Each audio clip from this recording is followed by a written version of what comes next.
पण आठवे भक्तीचे लक्षण आता ऐका सावधान भक्ती नवमी चाल हे बहुत श्री सिद्धरामेश्वर महाराज की जय। राजा सद्गुणा श्री भाऊसाहेब महाराज की जय। राजा सद्गुणा श्री निसर्गदत्त महाराज की जय। राजा सद्गुणा श्री रणजितेश्वर महाराज की जय। पाटील आणि संघे यांनी दरवर्षीप्रमाणे मे महिन्याचा रणजित महाराजांचा सप्ताह परंपरेप्रमाणे त्यांनी चालू केलेलं आहे। कसं असते की सद्गुरू सगळ्यांना ज्ञान देऊन जातात। महाराज असताना भक्ती एका पडीने करायची असते, पण महाराज त्यांनी देवादेवरानंतर 100 पडीने करायची असते आणि हीच गुरुपुत्राची एक निशाणी असते। पाटलांनी आपल्या परंपरा चालू ठेवली आहे। दरवर्षी ते सप्ताह करतायत, प्रेमाने करतायत, सगळ्यांना गुरुवंदन आपल्या प्रेमाने बोलवत आहेत, आनंदाने थाटात साजरा करतायत, सद्गुरूंची आठवण करतायत।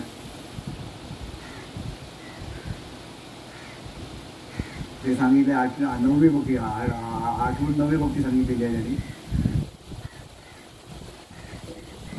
9वीला भक्तीमध्ये श्रवण आहे, त्याच्यानंतर कीर्तन आहे, विष्णू स्मरण आहे, पादसेवन आहे, अर्चन आहे, वंदन आहे, दास्य सत्य आणि आत्मनिवेदन। इथे दास्य आणि सत्य आहे ना, हाच फार महत्वाचा आहे। कारण प्रत्येक नरदेह हा जन्माला आल्यानंतर 9वीला भक्तीमध्ये आहेत। तो कोण उपवास करून करतोय, कोण कीर्तन ऐकून करतोय, कोण पूजा करून करतोय, म्हणजे या 9वीला भक्तीमध्ये तो आहेच। पण पूर्वपुण्य असेल, नरदेव प्राप्त झालेला आहे तुम्हाला 84 वरी फिरल्यानंतर, पण नरदेव प्राप्त झाल्यानंतर पूर्वपुण्य असेल, सद्गुरूंची भेट झाली तर तुम्ही दास्यपद करून, सद्गुरूंचं दास्यपद करून सत्यत्वाला तुम्ही पोचलात की आत्मनिवेदन तुम्हाला होणार आहे। हे त्याच्यातून त्यांना सांगायचं आहे। हे परब्रह्म, विश्वव्यापी परब्रह्म आहे, पण मायेने त्याला एवढं झाकून टाकलेलं आहे की त्याच्यातून तो बाहेरच पडू शकत नाही। हे मायेमध्ये आहे, दृश्यामध्ये आहे, कल्पनेमध्ये आहे आणि त्याच्यातच आपण वावरतोय। त्यामुळे खरा परमात्म्याची ओळख फार क्वचित लोकांना कठीण आहे ओळखणं। म्हणजे साधं आयऱ्याचं काम नाही आहे ते। कारण तुम्ही देवाच्या पूजेपर्यंत, देवाच्या उपवासापर्यंत, देवाच्या कीर्तन ऐकण्यापर्यंत सगळं श्रवण करू शकता, पण देव कोण आहे ह्याची ओळख तुम्हाला सद्गुरूंची भेट झाली, सद्गुरूंची कृपा झाली तरच होणार आहे ती। नाहीतर सद्गुरूच्या कृपेशिवाय ते होणार नाही। आणि सद्गुरूंची कृपा होण्यासाठी त्याने सांगितलं आपणाशी व्हावे आपण।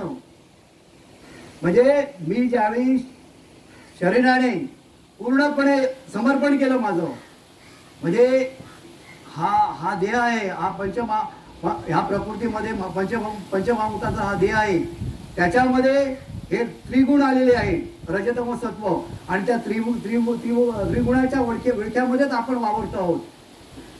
म्हणजे आसक्ती आहे, हा झाला तुमचा रजोगुण झाला। तमोगुणामध्ये पावले तुम्हाला अहंकार आहे, राग येतो आहे, हे येतो आहे, पण त्याच्यातून तुम्हाला कुठेतरी देवाची भक्ती तुम्ही केली आणि देवाच्या आराधना केली, उपवास केला, तर तुमच्या ते दोन्ही गुण असतात ते कमी प्रमाणात होत जातात आणि मग तुमच्याकडे सत्वगुण येतो आणि सत्वगुणातूनच निर्गुण अवस्था प्राप्त होणार आहे। सत्वगुण जोपर्यंत पूर्णपणे येत नाही तोपर्यंत निर्गुण अवस्था तुम्हाला प्राप्त होणार नाही आणि निर्गुण अवस्थाच ही शेवटची अवस्था आहे। म्हणजे हे काहीच नाही, सगळं खोटं आहे, हे निर्गुण आहे, निराकार आहे, निश्चळ आहे, सूक्ष्म आहे। ह्या सगळ्या गोष्टी ज्या तुम्हाला सगळ्या कळणार आहेत त्या कधी कळणार आहेत, ज्यावेळी तुम्ही स्वतःला समर्पण केलं। म्हणजे आज कशी परिस्थिती आहे, असत्याला सत्य मानलेलं आहे आणि सत्याला असत्य मानलेलं आहे आणि ह्याच्यामुळे आपण ह्याच्यामध्ये गुरफटलेलो आहे. कारण वावरताना या मायेमध्ये वावरताना जे असत्य आहे त्याला सत्य मानल्यामुळे देहबुद्धी आलेली आहे. आणि देहबुद्धी आल्यामुळे जे जे जे जे जे सगळे आरोप होतात ते आपल्यावर येत आहेत. कारण देह हा माझा खरा देह म्हणजेच मी खरा आहे. आणि त्याच्यातून जे जे निर्माण होणार आहे ते मीच करतो आहे. आणि ते त्याच्यामुळे त्याला जी सुख दुःख वगैरे सगळे जे बंधन आहेत ती त्याच्या स्वतः आपण आपल्यावर लादून घेतो आहोत. आणि त्याच्यामुळे तो एवढा भ्रम झालेला आहे की परमात्म्याला मायेने पूर्णपणे झाकून टाकलेला आहे. परमात्मा म्हणजे तो आहे, अचल आहे, पण त्या त्रिगुणेच्या विळख्यामध्ये एवढा गुरफटून गेला आहे की मायेने त्याला एवढा गुरफटून टाकलाय तो त्याच्यातून बाहेर येताना फार कठीण आहे. जर तुम्हाला सद्भाग्य तुम्हाला लागलं, सद्गुरू भेटले आणि सद्गुरूने सांगितलेलं जे सद्गुरूने आपल्याला जे सांगितलंय ते तुम्ही मनोभावे श्रवण केलं, त्याचं मनन केलं आणि ते जर तुम्हाला हळूहळू तुम्हाला म्हणजे कळणार. जर एखादा विद्यार्थी असतो तो तन मन धन अभ्यास करतो आणि मग कोणाला 91% पडतात, कोणाला 95, कोणाला 98 असे मार्क्स पडतात. पण तो अभ्यास केला तरच तो चांगल्या मार्काने पास होणार ना. मग तसंच तुम्ही सुद्धा जर त्याच्यामध्ये तुम्ही गेलात महाराजांची म्हणजे तुमच्यामध्ये बदल हा होणार आहे. हा बदल महाराजांच्या श्रवणानेच होणार आहे. श्रवण भक्ती हीच फार श्रेष्ठ आहे आणि श्रवणातूनच तुम्हाला आत्मनिवेदन होणार आहे. आणि श्रवण जर न करता तुम्ही डायरेक्ट आत्मनिवेदन तुम्हाला होणार नाही. ऐकून फक्त तुम्ही ह्या कानाने ऐकून ह्या कानाने सोडणार आहे. आणि श्रवणातून त्याच्यातून जर तुम्हाला जर तो उद्भव झाला आणि सद्गुरूंची जर कृपा तुमच्यावर झाली तर तुमची ओळख तुम्हाला होणार आहे. आणि सद्गुरूंचा एक ध्येय असतं की माझ्या शिष्याला मी जे काही देतो ना ते तो झाला पाहिजे. म्हणजे गुरुसुद्धा शाळेमध्ये शिकवतात की एकदम जीव अंगात करून एकदम कष्ट घेऊन मेहनत करून एखादा मुलगा जर हुशार असेल त्याच्या पाठ मागे लागून हे करून त्याला हुशार होण्याचा प्रयत्न करतात आणि तो चांगल्या मार्गाने पास झाला त्याला समाधान मिळते. तसंच तुम्ही सद्गुरूंचे एकदम जीवे व्हावे एकदम सगळं अर्पण करून समर्पण करून तुम्ही सद्गुरूंची जर भक्ती केलात आणि मनोभावे भक्ती केलात आणि त्यांनी जे सांगितले ते मनपूर्वक श्रवण केलात आणि त्याच्यातून जर तुम्हाला सद्गुरूंची कृपा झाली तर हळूहळू तुमची ओळख होणार. आणि ह्या संप्रदायाचा हा एकच हेतू आहे की तुला ओळख होणे हा ह्याच्यातला गाभा हेच आहे. म्हणजे इथे येऊन भजनं करून सप्ते करून हे सगळं ठीक आहे. म्हणजे काय पाटील म्हणा किंवा इतर आमचे गुरुबंधू आहेत ते सप्ते करतायत, कार्यक्रम करतायत ठिकठिकाणी. महाराज सुद्धा आम्हाला प्रत्येक ठिकाणी घेऊन जात होते. त्याचं कारण काय तुला ओळख करून देण्यासाठी तू कोण आहे ते ओळख करून देण्यासाठी हे सगळे उपदेव आहे. म्हणजे साधन साध्य करण्यासाठी आहे. हे साध्य करण्यासाठी हे सगळं आहे. पण ते त्याच्यातलं मर्म असेल तर ते साध्य काय करायचं आहे तुला ओळख होणं ही सद्गुरूंची उतराई आहे. म्हणजे तू देव आहेस. म्हणजे महाराजांनी समोर बसून सांगितलं की तू देव आहे पण मी देव आहे हे मला समजलं पाहिजे ना. म्हणजे तुझा मी देव आहे हे तुला समजलं आणि तू देव म्हणून तू वावरायला लागलास. म्हणजे हे सगळं खोटं वाटणार. म्हणजे हे सगळं मग तुम्हाला खोटं वाटणार. तुम्ही एखाद्या म्हणजे कसं सोन्याचे दागिने बघितले ना तर तुम्हाला ते सोनंच दिसणार. पडद्यावर तुम्ही हाणामारी वगैरे बघितल्या सगळ्या म्हणजे हे रणजित महाराजांची आम्हाला उदाहरणं दिली आहेत, एक्झाम्पल दिलेले आहेत तर तुम्हाला तो पडदाच दिसणार. तसं तुम्ही सगळ्या ठिकाणी बघितलं तर तुम्ही स्वतः परब्रह्म झाल्यामुळे सगळे तुम्हाला परब्रह्म दिसणार.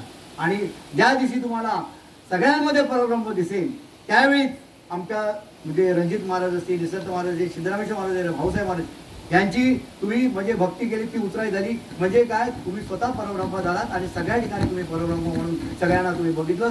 हा आपल्या संप्रदायाचा गाभा आहे. आणि त्याच्यातून सगळ्यांना महाराजांकडे आपण प्रार्थना करूया की आपण एवढे सप्ते करतो, रोज भजनं करतो, सगळं करतो. त्याच्यातून मला ओळख व्हावी आणि मी परब्रह्म आणि सगळ्यामध्ये मला परब्रह्म दिसावा हा त्याच्या मागचा हेतू आहे.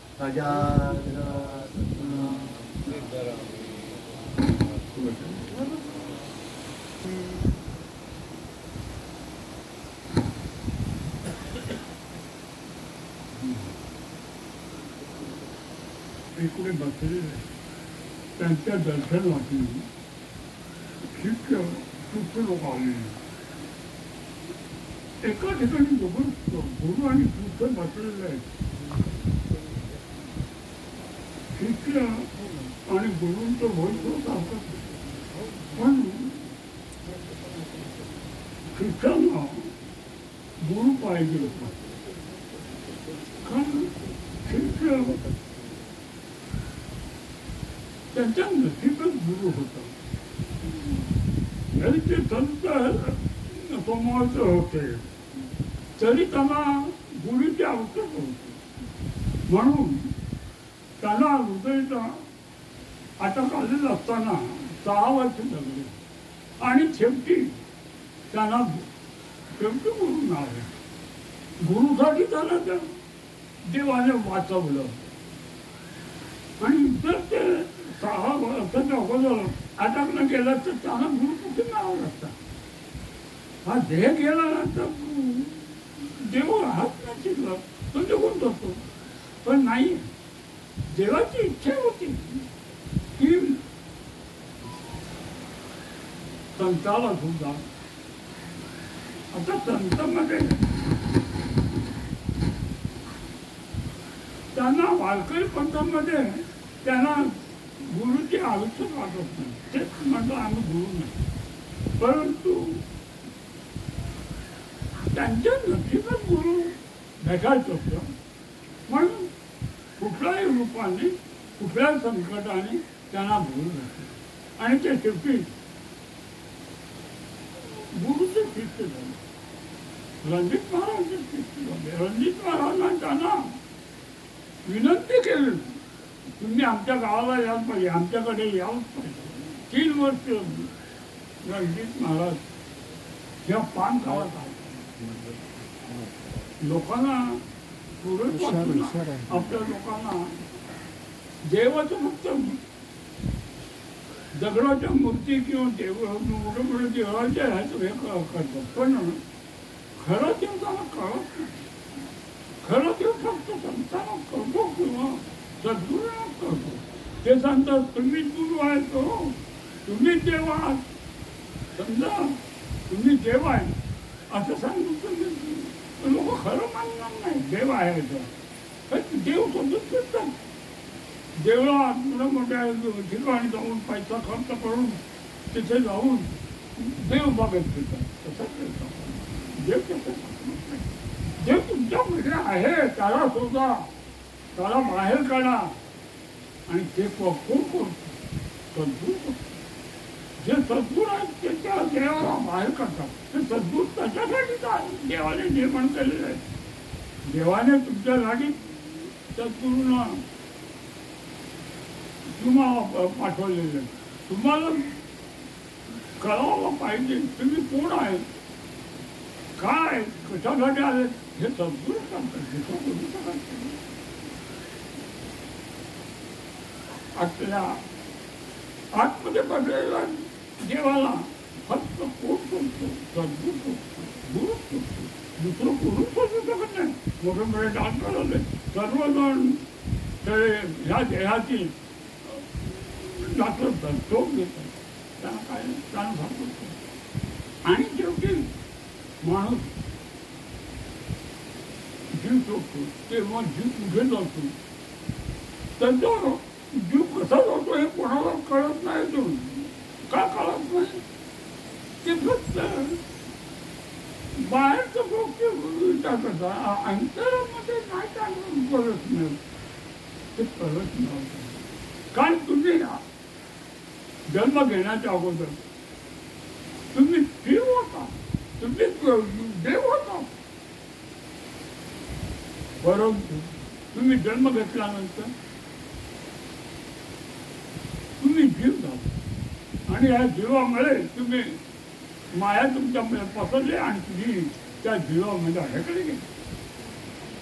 आणि त्या जीवापासून सुटका करायचं असेल तर सद्गुरू त्याला भेटायला पाहिजे. ज्यांना सद्गुरू भेटलेला आहे, ज्याने सद्गुरू पूर्ण विश्वास आहे त्यांना सद्गुरू भेट. ज्याचं एवढं आहे की माझं सद्गुरू मला सांगितलेलं आहे, ज्याने बोध दिलेलं आहे त्या बोधाचं सतत मनन करावं लागेल, त्याचं वाचन करावं लागेल आणि माझ्या गुरुनं काय मला सांगितलं आहे ह्याचा विचार करावा.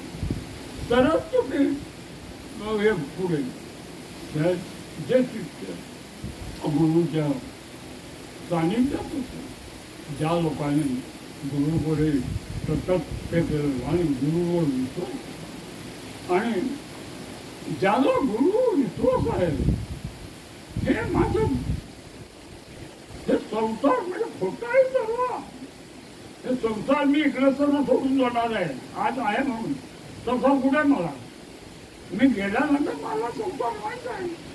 मग तुम्ही हटकत संसारावर एवढं वेळ करता, माझा संसार माझं संसार, माझे डोळं माझे माझं आहे माझं ते, असं का हे थोडं सर्व काही नाही आहे तुमचं, काही नाही आहे तुमचं, फक्त तुमचा म्हणजे जो शिव आहे आत्मा आहे तो खरं आहे, दुसरं सुरू होतं हे देह सुरू होतं, कारण देह पंचभूतात आहे तर तुमचं नाही आहे.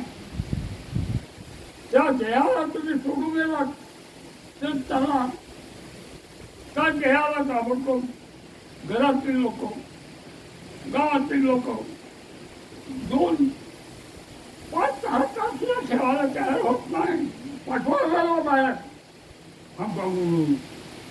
ह्याच्यामुळे त्रास होईल लोकांना. असं का या देहाला काही किंमत नाही, फक्त तुमच्यामध्ये जे आहे चैतन्य शक्ती परमेश्वर तो खरा आहे, इथं सगळं होत आहे. हा संसार सुख होता, मी जन्मातच नाही कडे, पण हा संसारामध्ये मला राहायचा एवढा संसार काय देऊन देणार, मी संसार काय देऊन देत नाही.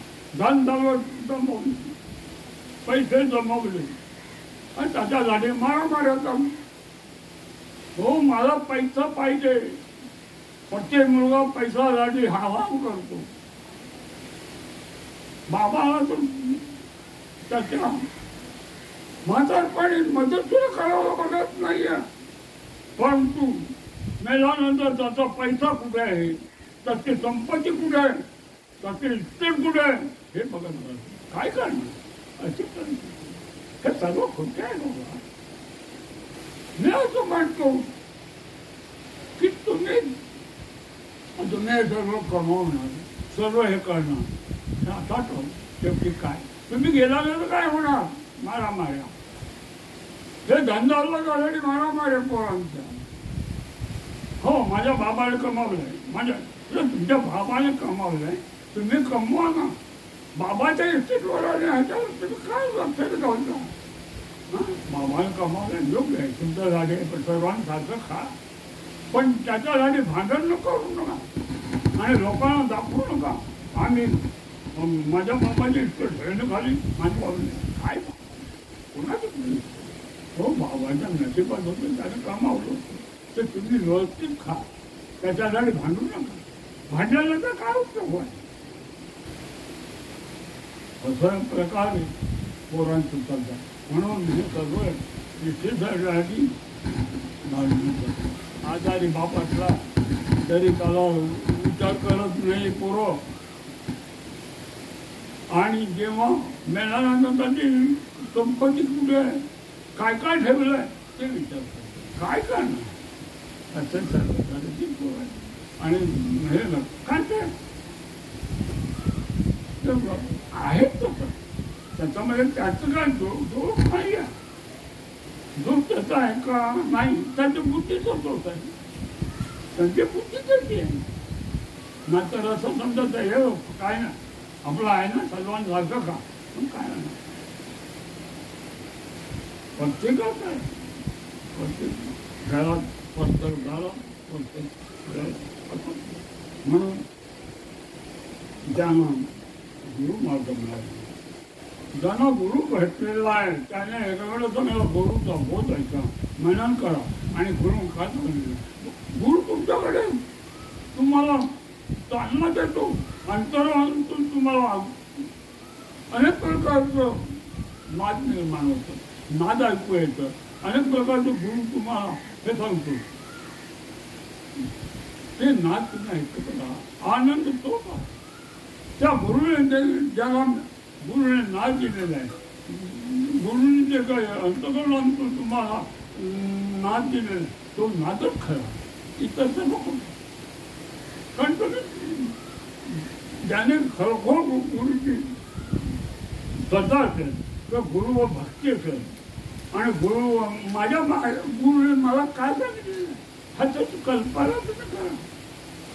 माझ्या गुरुने हे सांगितलेलं की तुम्ही ह्याच्या गाडी भांडा त्याच्या गाडी भांडा असं नाही सांगितलेलं. गुरुने एकच सांगितलेलं आहे तुम्ही जन्म घेतलेला आहे. तुम्ही परमेश्वराला बोलतो पण परमेश्वर कोणाला दिसतो तर सत चित्ता त्याला म्हणून गुरु का म्हणतात गुरु तोच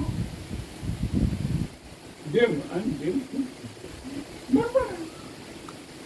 गुरु हा गुरु तुमच्यासाठी जन्म घेतलेला असतो.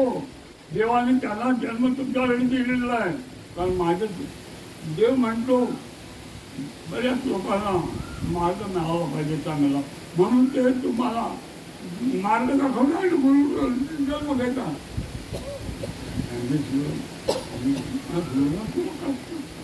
सुद्धा आहे कारण देवानं सांगितलेलं असतं की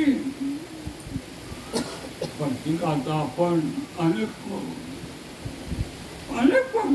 ग्रंथामध्ये आपण वाचन करतो तर त्याच्यामध्ये काय प्रत्येकाला गुरु ठेवायचे.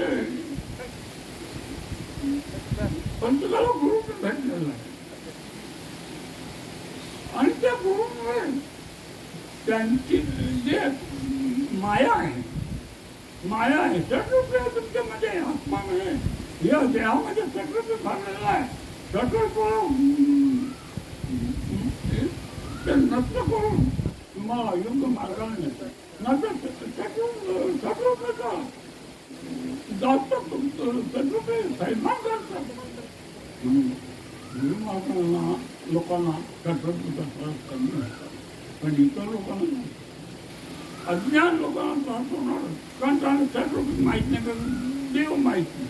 त्यांना फक्त जगाचं देव मूर्तीचे देव हे देव त्यांना माहिती आहे. मग त्यांना काय करताना कसं काय ना म्हणून ते काय करणार अनेक प्रकारच्या देवाने अनेक देव पाहत फिरतात. हो ब्रह्मा विष्णू महेश हे सुद्धा ध्यानाचा गुरु होता. ध्यानावर परमेश्वराने जन्म दिले.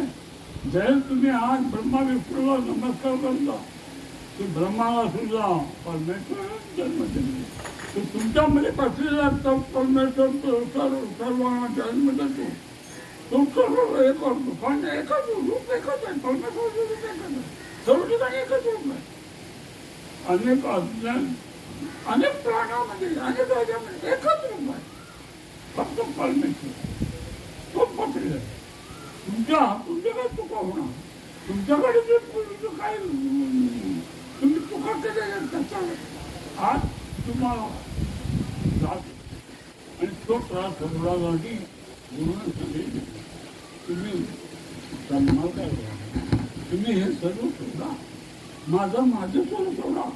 माझं काय नाही. मी काय हे देह माझं नाही तर मी काय हे देह माझं आहे का नाही हे सांग. हे आपण गोंधळ असतो ध्यान तलावरती अच्छेदन असतं आणि मध्ये कापूस असतो. तर हे आपलं सुद्धा हे शरीर आहे. ह्या शरीराला आच्छादन मध्ये सर्व कापूस आहे. हे कापूस आहे. कापूस काय कधी तर नाश होणार म्हणजे कापसाला माझ्या शरीरात कापूस आहे तुम्ही ओळखायला पाहिजे. आणि त्या कापूस ज्याने ओळखलं ते गुरु बनलं. ज्याने ओळखलं ते काय शिष्य नुसतं शिष्य बनून चालत नाही. शिष्य बनवायला जे शिष्य बनतात त्याने प्रत्येक गोष्ट तपासून पाहिजे. मी माझं गुरुचं शिष्य आहे. मला अभिमान आहे. मी माझ्या रणजित महाराजांचं मी शिष्य हे मला अभिमान आहे. मला गुरु मिळाला हा माझा एक मोठा अभिमान आहे. कारण माझ्या नशिबात ते होतं म्हणून मला गुरु मिळाला. माझ्या नशिबात मला नाही मिळालं आणि त्या गुरुने मला आज योग्य मार्गाने नेलेलं आहे.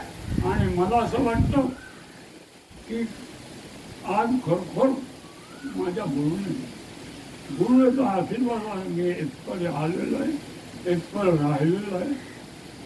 आणि अजून मला किती गुरु ठेवलं, कारण मला गुरु म्हणून अजून माझी अपेक्षा आहे की गुरु तो माझा सेवा करावं मिळावं पाहिजे, ही माझी अपेक्षा आहे. मराठी येऊ दे, मराठी मी तर देत नाही, पण मला माझ्या गुरुची सेवा करण्यासाठी, गुरुचा उद्देश करणं, गुरुचं ह्याच्या घेणं आहे. मला जगायचं, मला माझ्या देहासाठी जगायचं नाही आहे का माझ्या संसारासाठी मला जगायचं नाही, माझ्या गुरुसाठी मला जगायचं. माझ्या गुरुने सांगितलं आहे,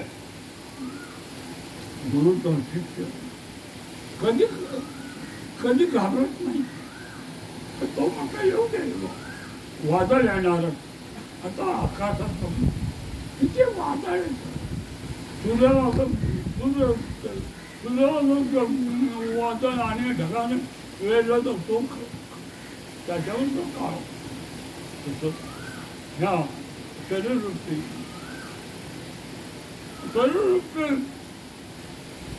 आलं वादळ येणार, कोणाकडून त्रास होणार, कोणाकडून काय होणार की काही वादळ, त्या वादळाला घाबरून चालणार.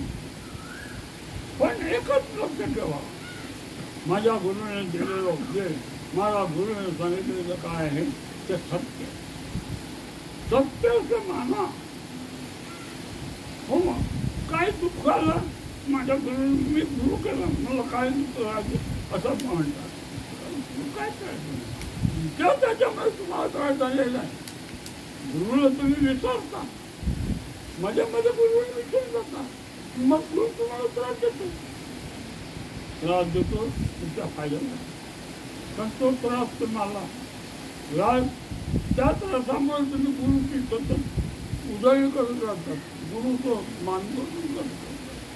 म्हणून गुरुला सांगा, गुरु मी चुकलो असेल तर मला क्षमा करा आणि मला योग्य मार्गाला न्या.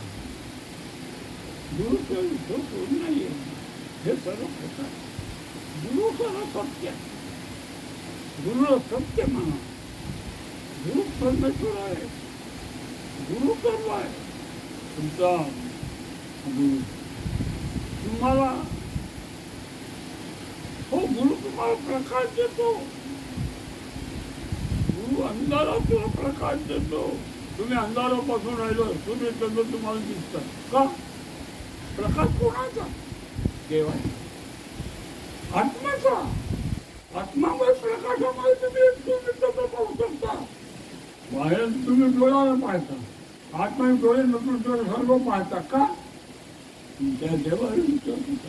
तुम्ही देवाला ओळखलंय, तुम्ही तुमच्या अंतर्गामध्ये देव आहे तुम्ही ओळखलाय म्हणून तुम्ही पाहता. नाही एवढं जर तुम्ही व्यवस्थित जर विचार केला की कर्माचं म्हणजे कुठे लाभ गेलेला नाही, सर्व ठिकाणी तो हवा, सर्व ठिकाणी तो पसरलेला आहे, पण तुमच्या मध्ये पसरलेला आहे. त्याला ओळखा, त्याला ओळखा. पण ते बाहेर बघता कुठे देव आहे, हा देवाची मूर्ती आहे, त्या देवाची मूर्ती. मूर्ती काय? मूर्तीचं काय? तुमच्या देव मध्ये बसलेल्या मूर्तीला ओळखत नाही आहे आणि बाहेर ते देवाला ओळखलं जातं. कसं काय करणार हो? योग्य आणि देवाचं सतत तुम्ही ध्यान धरणं, जे काय असेल ते व्यवस्थित करत जा मनापासून. हो महाराज तुम्हाला तुम्ही जे काही हे करणार ते देव महाराज तुमचा आपाप करता. तुम्हाला आरतीचं करावं लागत नाही आहे. महाराज आपल्याकडून हे तुम्ही अनुभव आहे, ज्याला अनुभव आहे तो समजेल. माझे सर नाही, कारण त्याला कसं येणारच अनुभव, पण ज्यांना अनुभव आले त्याने आहे बाप माझ्या गुरुने माझ्यासाठी सर्व केलं. मग कधी कधी आपण विसरलो, आरती करायचे विसरलो, गुरु आपाप आरती चालू करून देते. काय गुरु चुकी नाही, पण गुरुवर विश्वास, ज्या गुरुवर विश्वास नसेल तर काहीच प्रॉब्लेम नाही. गुरुवर विश्वास ठेवा, गुरु तुमची सर्व भक्ती पाहिजे. गुरु पूर्ण भक्ती करा आणि गुरुवर विश्वास ठेवा. गुरुला तुम्ही गुरुबद्दल तुमच्या मनात काही म्हणजे करू नका.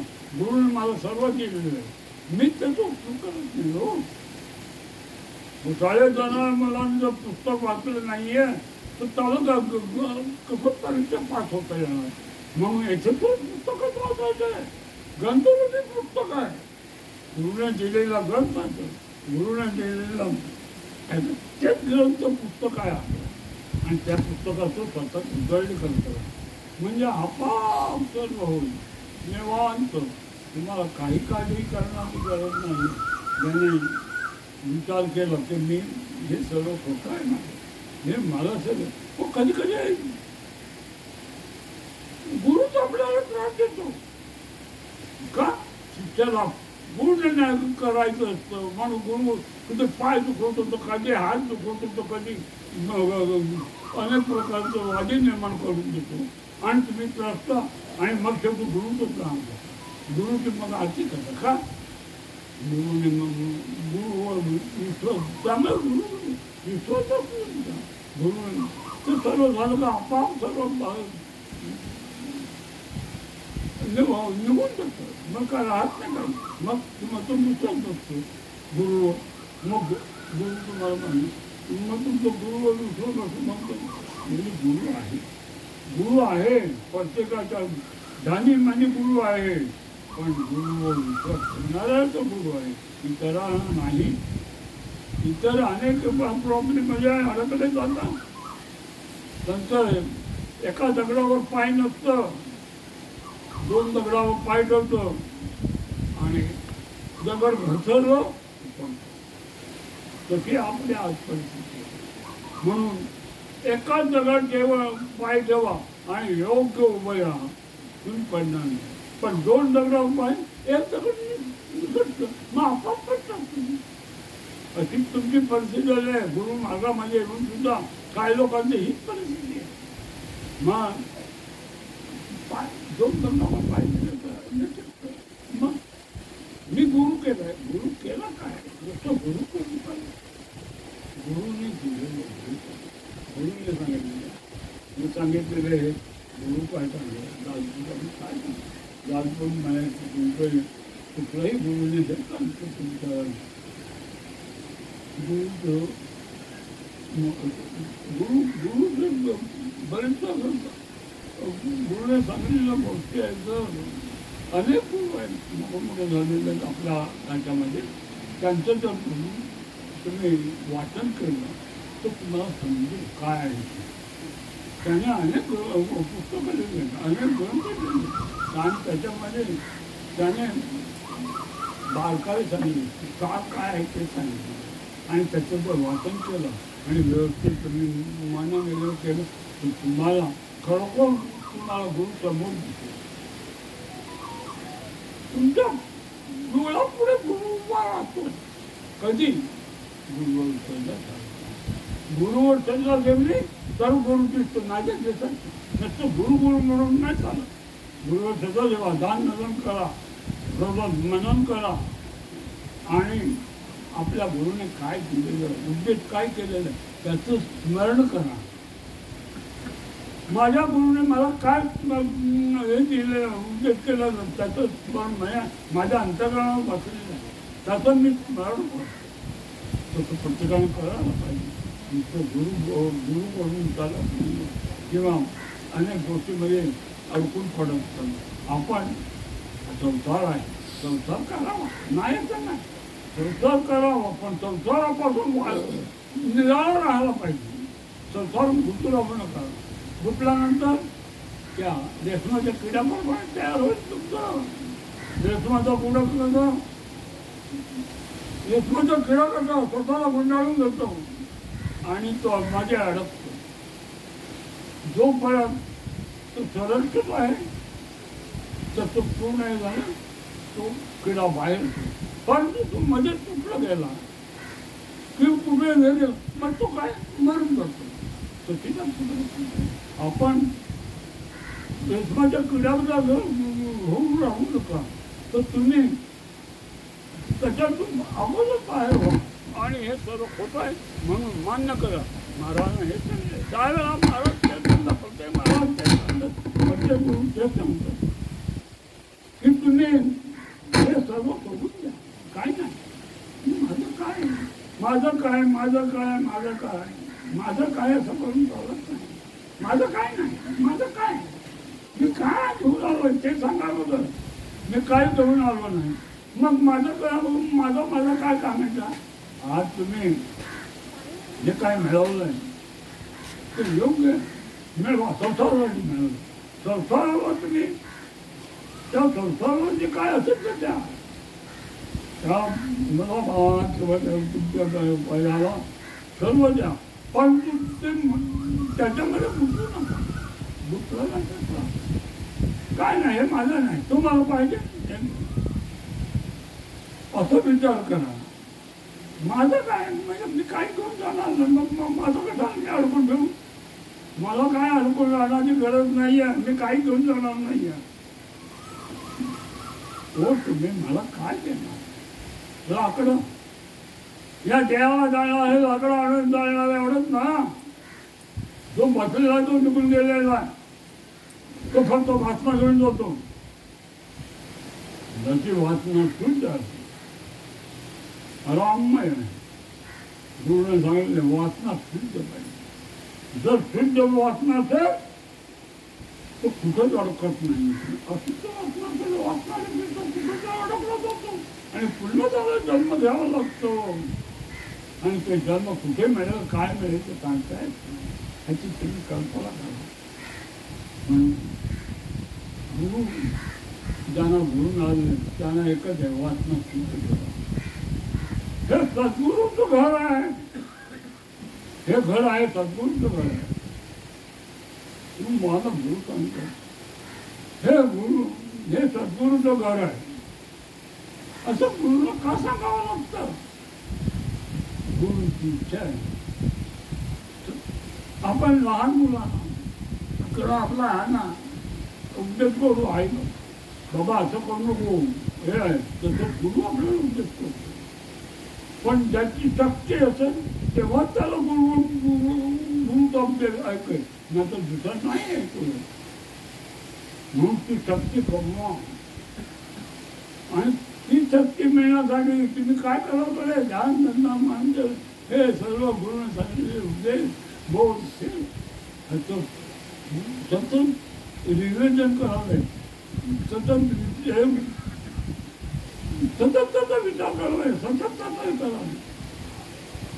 म्हणून 1-2 तास मनामध्ये शांत बसून ध्यान धारणा केली तर तुम्हाला काही दिवसांना आपला गुरु तुमच्या पुढे उभा राहतो, तुमच्या समोर उभा राहतो. तुम्हाला अनेक रूपाने तो दिसतो, फक्त कोणाला दिसतो. गुरुने सांगितले जर हे केलं त्याला पुढे दिसतो. अनेक प्रकारे बिंदूरूपी दिसतो, बिंदूरूपी दिसतो. बिंदू तुला देवाचा आहे, तो देवाचं कृपा आहे. तो तुमच्या डोळ्यापुढे उभा राहतो आणि तो तुमचा सतत तुमच्या समोर सांगितलं. पण हे कोणाला दिसणार. त्याच्या देवावर कोण गुरुवर कोण त्याला दिसते, इतरांना नाही दिसत. इतरांनी किती प्रयत्न केला तर काही दिसणार नाही. पण जो खरोखर गुरुचा भक्त, गुरुने सांगितलेले उद्देशाचा भक्त, उद्देश आहे ऐकलेला आहे आणि त्यांनी सर्व त्याला इतरांना नाही. इतर लोकांना काय दिसणार. एवढी प्रार्थना करून कोणाला दिसत नाही, पण त्याला काही म्हणून गुरुवर पूर्ण विश्वास ठेवा आणि गुरु तुमची प्रार्थना तुमचं गुरु तुमचं पुढे उभा राहणार आहे हे तुम्ही